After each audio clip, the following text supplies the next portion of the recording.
चुनावी सभा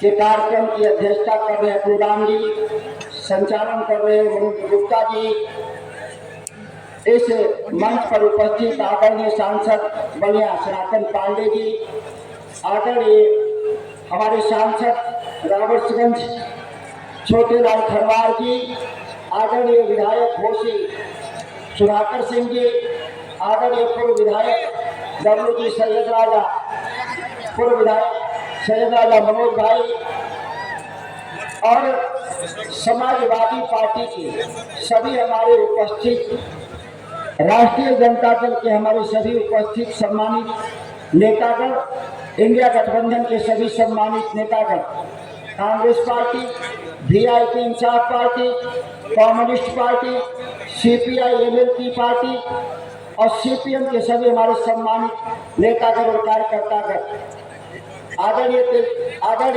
अखिलेश यादव जी का हेलीकॉप्टर 10 मिनट में उतरेगा, तब तक मैं आपके बीच में अपना संबोधन कर रहा हूँ। यह बहुत महत्वपूर्ण क्षण है। रामगढ़ के इतिहास में इतनी बड़ी सभा लंबे समय के बाद समाजवादी विचारधारा के मजबूत स्तंभ के रूप में याद दिलाता है। मैं पिछली बार भी 20 में मैं चुनाव लड़ा था एमएलए का, और यही आज हाई स्कूल के मैदान में जो सभा हुई थी उससे 2 गुना तादाद में लोग, और उस समय दोपहर में सभा हो रही थी। अभी शाम को 4:30 बज रहा है।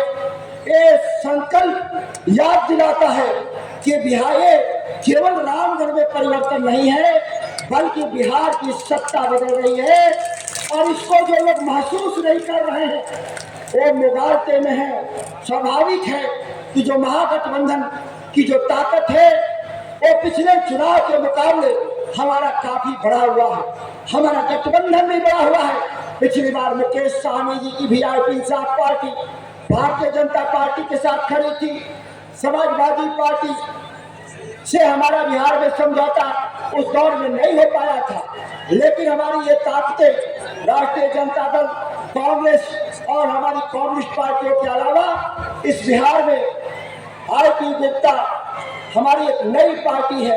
एक 5-6 पार्टियों का जो गठबंधन, विशाल गठबंधन, ये केवल गठबंधन नहीं है, यह विचारधाराओं का सम्मेलन है। ये सम्मेलन है विचारधाराओं का। हम लोग सत्ता के लिए जुट नहीं हुए हैं, बल्कि बिहार के बाद बदलाव के लिए, वो बदलाव जो लालू प्रसाद जी के जमाने में जो सामाजिक न्याय का जो बदलाव था, हम तेजस्वी यादव जी के जमाने में हम आर्थिक न्याय की तरफ बढ़ने का काम करेंगे। हम नरेंद्र मोदी जैसे हम आसमानी वादे के साथ राजनीति में आने वाले लोग नहीं हैं। ये हमेशा इस बात से हम संकल्पबद्ध रहे हैं कि हम जो कर सकते हैं हम उतना ही संकल्प लेते हैं। यही दशरथ तिवारी की जमीन, जो रामगढ़ की ऐतिहासिक जमीन, जहाँ से पहले समाजवादी हमारे एमएलए हुआ करते थे, उनके बाद स्वर्गीय सचिदानंद सिंह जो बिहार के सिंचाई मंत्री बने, उसके बाद जगदानंद सिंह, और जगदानंद सिंह के बाद भी एक और भी विधायक बने थे हमारी पार्टी का। अब इसलिए उनका नाम नहीं लेना चाहते। उन्होंने इस विचारधारा को त्याग करके नए जमाने के सामंत हाथी को ने फाल पाल लिया। पहले जमींदार हाथी रखते थे, बड़ी खर्च लगता था, लेकिन आखिरी जमाने के लोकतंत्र के नए जमींदार हाथी खरीद करके रामगढ़ की जो उर्वरा जमीन है किसानों को, उसको नष्ट करने के लिए हमारे बीच में आ गए। जो हमारे नेता उत्तर प्रदेश के पूर्व मुख्यमंत्री अखिलेश प्रसाद यादव जी ने केवल भाजपा को ही नहीं चुनौती दिया, बल्कि इसी बहुजन समाज पार्टी को मिट्टी में गाड़ देने का काम किया। और भागी हुई उत्तर प्रदेश की हाथी, जैसे कभी कभी हाथी जंगल से निकल जाती है, वो भागी हुई हाथी जो बिहार में प्रवेश कर गई है, उस हाथी को रामगढ़ कैमूर की जनता उसको सुंदरगढ़ के बंगाल के खाड़ी में पहुंचाने का काम करेगी। आप देखे होंगे किस तरह से चुनावी हिंसा में बहुजन समाज पार्टी के समर्थक शामिल हैं।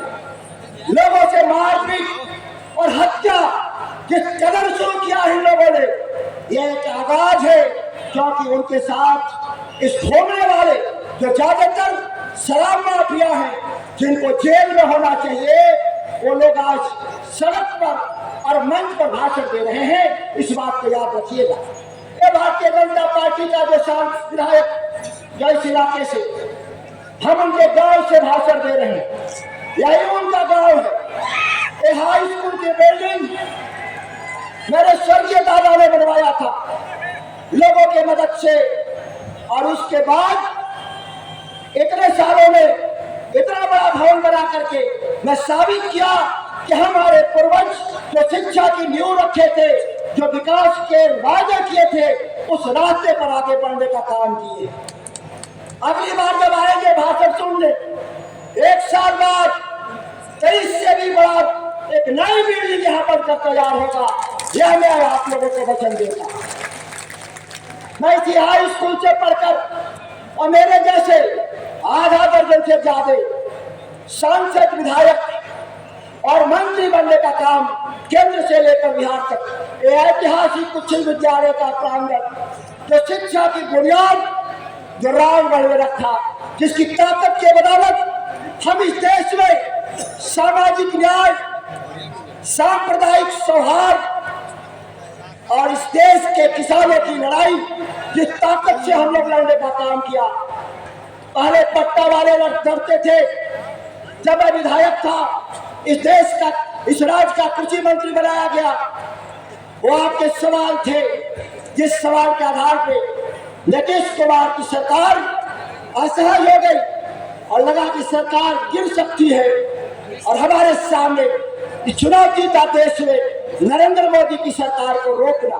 ये फैसला कठिन था कि हम बिहार में सरकार चलाए, कि हम देश में नरेंद्र मोदी की सरकार को उखाड़ फेंके, ये दो चयन करना था।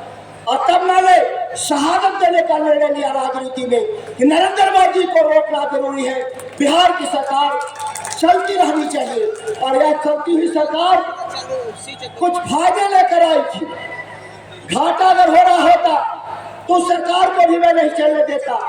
आदरणीय तेजस्वी यादव जी ने कहा था कि जब हम सत्ता में आएंगे, बिहार के नौजवानों को 10 लाख पक्की सरकारी नौकरी देने का काम करेंगे। यह 10 लाख का जो वादा था, ये क्रांतिकारी वादा था, ये कोई साधारण नहीं था। जिस दिन उन्होंने बिहार में घोषणा पत्र में कहा था, उस दिन यही देश के प्रधानमंत्री नरेंद्र मोदी और इस राज्य के मुख्यमंत्री नीतीश कुमार ने कहा था कि ये अपने बाप के घर से पैसा लाएगा क्या। हमारे सामने चुनौती था, राष्ट्रीय जनता दल के सामने, तेजस्वी यादव के सामने, कि अपने वचन को कैसे पूरा किया जाए। और हम लोगों ने समझौता में हम लोगों ने इस राज्य के 5 लाख लोगों को पक्की नौकरी 17 महीने में लेने का काम किया था। ये नौकरियां एयरपोर्ट चलाने के लिए नहीं थी, ये नौकरियां रेल चलाने के लिए नहीं थी, ये नौकरियां बंदरगाह चलाने के लिए नहीं थे। यह तमाम नौकरियां ग्रामीण क्षेत्रों में जो स्कूल खाली थे, नीतीश कुमार के जमाने में उन ग्रामीण क्षेत्र के स्कूलों में नए शिक्षक बहाल कर भेजने का काम हम लोगों ने किया था। ग्रामीण क्षेत्रों में हमारे पंचायत में सबसे हेल्थ सेंटर खाली पड़े हुए थे, नाम की कई बिल्डिंगें थी, कई झोपड़ियां थी। उसको हम लोगों ने तय किया था कि सत्ता में आने के बाद ग्रामीण क्षेत्रों में स्वास्थ्य सुविधाओं को बहाल करना एक चुनौती था तेजस्वी यादव के नेतृत्व में। और चुनौती को स्वीकार किए और लाखों स्वास्थ्य कर्मी बहाल करके हम अपने पंचायत स्तरीय हमारे उप स्वास्थ्य केंद्र में कहीं 2 कहीं 3 स्टाफ भेजने का काम हम लोगों ने किया था। ये हमारी जो अकल्पनीय हमारे उपलब्धियां थी, जिस बात को लोग लगातार भूल जाते हैं। लोग पूछते हैं कि क्या हड़बड़ी था, क्या किसानों की लड़ाई के लिए लड़ना स्वीकार किए, इस्तीफा स्वीकार किए और आपने इंतजार करना नहीं सीखा। हमारे सामने एक नैतिक जिम्मेदारी थी, एक नैतिक संकट था। जब देश में नरेंद्र मोदी के खिलाफ 3 काले कानून किसानों के जब लाए गए थे, कोविड का काल था, देश के 5 लाख किसान दिल्ली की सत्ता को, हुकूमत को चुनौती देने के लिए 13 महीना से वहां बैठे हुए थे और इस 13 महीना के कालखंड में कोई साधारण चुनौती नहीं था। 750 लोग धरना पे शहीद हुए थे। भारत के इतिहास में नहीं, दुनिया के इतिहास में उतना बड़ा आंदोलन नहीं हुआ और मैं उसका हिस्सा था, एक सिपाही के तौर पे। मैं नेता नहीं था उस समय, मैं सिपाही था उस आंदोलन का। और अच्छी तरह से याद है, एजीटी रोड का करन्नासा बॉर्डर उत्तर प्रदेश को जोड़ने वाला, बंगाल से, झारखंड से, उड़ीसा से और बिहार से हजारों आंदोलनकारी जब जाते थे तो ना उनको रहने का जगह होता था, न खाने का जगह होता था। और उत्तर प्रदेश की उत्पीड़क सरकार, बुलडोजर वाली सरकार, ऐसे सभी हमारे आंदोलन को लाठी के बल पर कुचलना चाहती थी। और हम लोगों ने, इस इलाके के लोगों ने साहस किया था। हम उन किसान आंदोलन के साथ एकजुटता ही नहीं प्रदर्शित किया, बल्कि उन लोगों को सही सलामत दिल्ली के बॉर्डर पर भेजने का काम करते थे। उसी तरह से जब युद्ध लगा हो तो भारत के सैनिकों को चीन बॉर्डर पे जैसे भेजने में सहयोग करते हैं, उसी तरह से किसान आंदोलन में आंदोलनकारियों को भेजने में रामगढ़ और कैमूर की सबसे बड़ी भूमिका रही। वो हमारा एक निजी एजेंडा नहीं था। यह राष्ट्रीय जनता दल, इसके पहले इस पार्टी का नाम था जनता दल, और जनता दल से पहले इस पार्टी का नाम था लोक दल, और लोक दल से पहले इस पार्टी का नाम था दलित मजदूर किसान पार्टी। ये दलित मजदूर किसान पार्टी 1980 में कर्पूरी ठाकुर ने बनाया था, इस विश्वास के साथ कि अमीर लोग अमीर होते जा रहे हैं, गरीब लोग हाशिए पे जा रहे हैं। यह लड़ाई एक ऐसी लड़ाई थी समाजवादियों की जो हमारे खून में, हमारे रगों में बहने वाले खून के समान यह सिद्धांत था, और इस सिद्धांत से हम कभी मुकर नहीं सकते थे। मुझे अच्छी तरह से याद है, श्री जगदानंद सिंह जब यहाँ 85 में मेले बने, 80 में दोनों भाइयों के संघर्ष में एक तीसरा पक्ष चुनाव जीत गया था। इस नारे के साथ उन्होंने राजनीति में शुरू किया था, हर खेत को पानी, हर घर को बिजली पहुंचाने का काम और हर बच्चे को पढ़ाने का संकल्प। इन 3 संकल्पों के साथ उन्होंने 85 में लोक दल के टिकट पर चुनाव ही नहीं जीता। 90 की सरकार बनती है लालू प्रसाद जी के साथ, कंधों से कंधा मिला करके 15 साल तक बिहार में सांप्रदायिक ताकतों को और जो सत्ता के, जो अमीरों के, जो दलाल लोग थे, उनको रोक करके बिहार एक ऐसी सरकार बनाई जो सामाजिक न्याय की सरकार थी। लेकिन कैमूर उससे आगे गया था।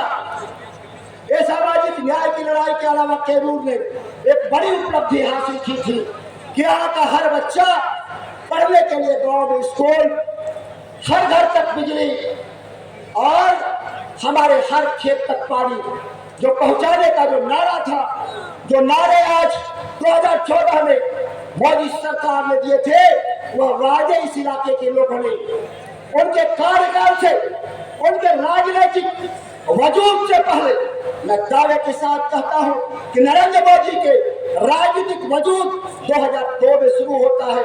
हम 2002 से पहले इन तमाम सवालों को हल करने का काम किए थे। और शिक्षा केवल लड़कों का नहीं, बेटी बचाओ बेटी पढ़ाओ के नारा देने वाले लोग आज तक इस देश में बेटियों के लिए कोई high school, inter college, degree college नहीं खोलने का काम किया।